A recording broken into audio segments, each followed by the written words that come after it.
The sunk cost trap. Why you can't quit bad relationships or bad jobs, and what D-Day teaches about cutting losses. In the spring of 1944, the Allied forces had spent 2 years assembling the largest invasion fleet in human history. The plan for Operation Overlord was precise. Every beach was assigned. Every division had its objective. The psychological weight of sunk costs is not limited to military strategy. It governs relationships, careers, and institutions because, honestly, the mechanism is the same. In the 1970s, the Ford Motor Company had invested approximately $250 million in a new compact car called the Pinto. The development was behind schedule, and the competition was gaining ground. When internal testing revealed that the Pinto's fuel tank ruptured in rear-end collisions at speeds over 20 miles per hour, Ford's engineers proposed a redesign. The cost was approximately $11 per vehicle. The management team conducted a cost-benefit analysis. They calculated the cost of redesign against the projected cost of lawsuits, settlements, and jury awards. The analysis concluded that paying for the deaths and injuries was cheaper than fixing the car. This was the sunk cost fallacy operating at an institutional scale. The company had already invested in the tooling. They had already marketed the car. Stopping to fix the flaw meant admitting that the initial investment did not guarantee a good product. The flaw was not discovered in secret. It was discovered, analyzed, and accepted because the cost of fixing it was weighed against the cost of not fixing it, and the scale tipped toward continuation. The same mechanism shaped American strategy in Vietnam. By 1967, the Johnson administration had committed over 500,000 troops.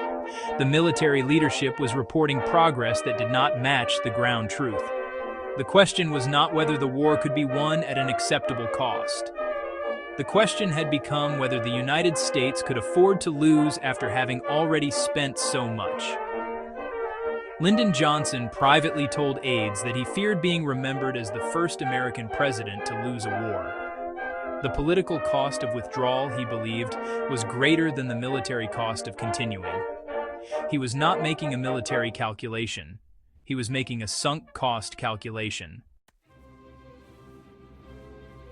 On Omaha Beach, the first wave landed at 6:30 in the morning. Within the first hour, the 1st Infantry Division had taken nearly 50% casualties. The amphibious tanks had sunk. The naval gunfire support had missed most of the bunkers. The men were pinned on a beach that was supposed to have been cleared by air bombardment that had fallen a mile inland. On the command ship, USS Augusta, the reports were fragmented. The first report said the beach was taken. The next report said the beach was a slaughter. General Omar Bradley had the authority to stop the landing. He had the authority to divert follow-on forces to the other beaches. He had the authority to accept that the first wave had been a loss. He did not stop. Not because he was indifferent to the cost, but because he recognized that the first wave was a cost that had already been paid. The question was whether the second wave could advance where the first had stalled. The beach was secured by noon. The cost was severe, but the decision to continue was not a sunk cost decision.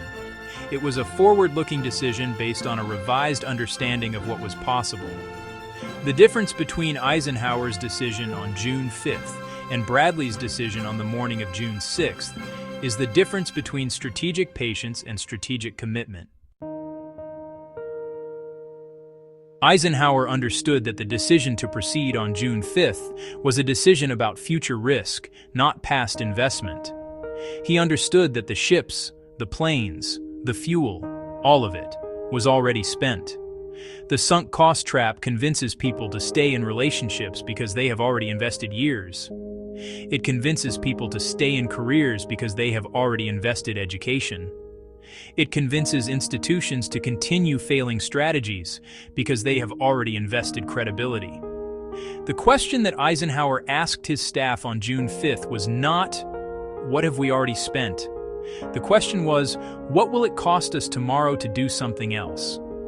The discipline of cutting losses is not about abandoning commitment. It is about refusing to let past decisions dictate future ones. The most expensive thing in any endeavor is the inability to admit that the price has already been paid. Subscribe to War Machiner and share this if you value history that goes deeper.